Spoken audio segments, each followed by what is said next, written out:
Hey, what is going on? Welcome to another episode of the Fantasy Headliners. Thanks so much for tuning in to this top 12 rankings of running backs for 2019. I'm Kyle Richardson, and after a crazy free agency period where we saw some big trades, some massive signings, Jake and I said, you know what, we need to get our rankings updated and get some more information out to the people. So we're taking a look at these rankings now, going top 12 at each position. We've already had quarterbacks come out. We've already had wide receivers come out. Now running backs, and then we'll also have tight ends very soon. And we did our top 12 overall as well. Jake did that. So make sure you check out all of the episodes and see what we have to say about all of these players. Before we get going and jump into all of this, if this is the first time you have been to a Fantasy Headliner show, make sure you hit that subscribe button and become a part of Headliner Nation today. And if you do, let us know in the comments below so we can personally welcome you. Also, hit that like button if you appreciate the information that we've given you here today. And also, comment below with any questions you have. We're one of the most interactive channels here on YouTube. If you comment, we respond. You need any help with anything at all for your fantasy football leagues, let us know below. Or if you just have a differing opinion or you think some of these rankings should be switched, let us know your thoughts as well. We love to interact with the community. Jumping into this, my running back one for 2019, and I've been on this train for a while, and nothing is probably going to change my mind, although I dare you to try. Ezekiel Elliott is my running back one for 2019, and it doesn't matter if it's PPR, half PPR, standard, I don't care. I'm taking Zeke probably first overall in any league that I would be in. And let me tell you here real quick, because I'll get a lot of people saying, well, in PPR leagues, he doesn't get nearly the receptions. This is a tweet that I sent out back in January. Since week 9, which was Amari Cooper's first game, Zeke Elliott averaged just over 6.2 receptions per game. If you take that and you put it over the course of 16 games in a season, that is 99 receptions, would have finished second only to Christian McCaffrey last year. So after the Amari Cooper trade, Dallas finally has their wide receiver one, a guy that can help stretch the field, do a lot of different things. Zeke Elliott became even more dangerous as a pass catcher. This is a guy that I don't care if we just haven't seen the catches before. 2019 is shaping up to be a very big year for him, a very big year for that Dallas Cowboys offense. I'm 100% buying him as my running back one. Speaking of Christian McCaffrey, my running back two is also going to be him because of the workload that he got last year and the potential workload that he'll have in 2019. We all know that there's been some issues with Cam Newton's shoulder. Is that going to progress into the season? I know he's looking at being healthy at this point right now, but those things can pop back up, especially when you get into the season and you get into the heat of throwing the ball over and over and over and not really having a chance to rest your body as much as possible. It could end up popping back up. So this is what Carolina could end up doing. They could end up saying, you know what, Christian, you handled the workload last year, but we need to keep Cam healthy. We need you to take on a little bit more. I just think he's looking at so much volume this year that we cannot pass him up, especially in PPR leagues as our running back two, because he should perform as such. And even last year when he had a more than capable backup like CJ Anderson, who outplayed Todd Gurley at the end of the season when he was hurt, and then in the playoffs, you know, he had a capable backup. He still couldn't take anything away from Christian McCaffrey. So this is a guy that they're 100% dedicated to. He deserves our attention as a top 3 running back, and he'll be number 2 for me heading into 2019. Moving on to number 3 is Alvin Kamara for me.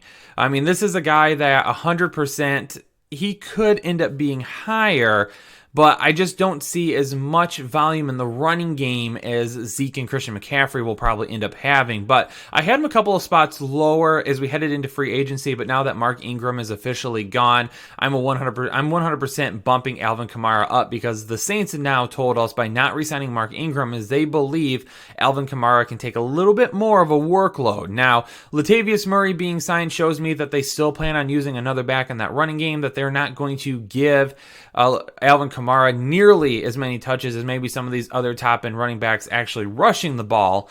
But he does so much in the passing game, and that's such a good offense there that you can't help but say he has such a high upside that he reaches that running back 3 area, and that's where he's going to go for me, especially in PPR leagues. In any sort of standard or maybe half PPR, I might bump him down a little bit because the guys coming up might get a little bit more touches in terms of actually rushing the ball. But for right now in PPR, he'll be here. Saquon Barkley is going to come in at number 4, and the big thing that I have concerns with is not necessarily the amount of touches he'll have, and not how effective he is in the passing game, but how effective he will be rushing the football. The offensive line in New York still isn't that great. And the wide receivers that they have signed and brought in and still have aren't necessarily guys that, number one, strike fear in opponents the way Odell Beckham Jr. might when he's on the field. But number two, they don't stretch the field. They basically have two slot receivers in Sterling Shepard and Golden Tate, and then they have Evan Ingram. They don't have nearly the type of firepower that is going to draw people away from the box and leave a lot of room for Saquon Barkley to really break through those holes and pick up big gains. So will he have the volume? Yes. It's his efficiency and effectiveness with that volume on the ground that concerns me a little bit. However, again, because Eli Manning is going to be checking down quite a bit this often to Barkley, in PPR leagues, he is this high for me. In standard leagues, he would take a bigger hit for me. He would move probably a couple of spots down, if not maybe 2 or 3 spots. Just because, again, I am worried about that efficiency on the ground, but I'm not willing to move away from it 100% yet. Let's see what happens in the draft. Let's see if they can fix that offensive line, or if they take a receiver, or whatever they end up doing to help that offense. We'll wait and hold judgment then. Coming in after Saquon Barkley at number 5, Todd Gurley, a consensus running back one the last couple of seasons. I am a little bit worried about the injury, and not in terms of him starting the season, but him finishing the season. So this could be a year which the Los Angeles Rams look at Jared Goff and say, you know what, we're going to give you a little bit more reins here of the offense. We want you throwing a little bit more. We don't want to use Gurley nearly as much as we have in the past. Or if that doesn't happen at the beginning of the season and they run him out there with a full workload like they have in the past, we could see a point where they start to bring down that workload throughout the season so they make sure when it comes crunch time, when it's the playoffs, they have one of the best players in the NFL ready to go and healthy. So that's why I've got him bumped down a little bit, because I think there is going to be that opportunity for him to not see nearly as much workload as we've seen in the past from him. And again, not necessarily at the beginning of the season, but the end of the season when it's most important for your fantasy playoffs. Coming in after that at number 6, Melvin Gordon. I mean, what can we say about Melvin Gordon? He put a lot of those haters, a lot of those doubters to rest last season. I know going into last season, there's been a concern in terms of yards per carry not being nearly as effective or efficient as we would hope, but that went out the window last year. Melvin Gordon, a great season in 2018. He is a guy I have firmly cemented at number 6. If this was standard rankings, I would have him above Saquon Barkley, and I would think about, I don't think this is a hot take, I would think about putting him above Todd Gurley as well. But he is going to be right here for right now. I think this is a solid spot. I think he's a solid running back. I think he's a great running back. He's definitely a guy that I will continue to buy in an offense that will continue to be good this coming season. After Melvin Gordon, we're going to go to Joe Mixon, a guy that I bought into prior to last season, and I encouraged all of you to buy into him as well. I even wrote a very detailed article about how his breakout was coming, and it came. But there is more. Trust me, that ceiling is much higher with Joe Mixon, but had an injury at the beginning of the season that he had to deal with. Andy Dalton was hurt. AJ Green was hurt. That entire offense was never fully healthy. If we can get that offense healthy with Andy Dalton, if the offensive line can improve, if we give Joe Mixon more of a workload, AJ Green is out there, Tyler Boyd is out there, even the often injured Tyler Eifert is back. Even if he can get out on the field and be healthy, this is a really underrated offense I think a lot of people are sleeping on right now. Don't sleep on Joe Mixon. I think an even better season is coming for him. He's my running back 7. Running back 8, Dalvin Cook. Latavius Murray's gone. We don't need to worry about him taking those carries away from Dalvin Cook anymore. Don't have to worry about me yelling at my TV on Sundays when some reason or another the Vikings game is on instead of the Lions, because I don't have to be upset that Dalvin Cook isn't getting the workload. Now, part of the issue has been injuries, absolutely. But I'm hoping he's healthy. I really am. There's been other guys that we've looked at and we've said, you know what? Injury history, we're not going to draft them. We're dropping them in our rankings. Keenan Allen is one that comes to mind, a superstar that was labeled as not really a bust, but as an injury-prone type player that can't be your wide receiver 1. A lot of people are going to say the same about Dalvin Cook, and I am here to tell you that is incorrect. If you can get Dalvin Cook in your second round, 100% do it. I think he's in for a very, very nice, very good running back 1 season. I think number 8, I think for right now is good just because of the other weapons they have on that team. But in PPR leagues, honestly, if he went even higher than that, I wouldn't be surprised if he played all 16 games. I really like this guy. Hopefully they address the offensive line in the draft to give him a little bit more help. Kirk Cousins a little bit better with his wide receivers, a better meshing offense. The sky's the limit for the Vikings offense really in 2019. I am buying it. Coming in at running back 9, Nick Chubb, and I know we're worried about Kareem Hunt, but we don't need to be worried for the first 8 games of the season.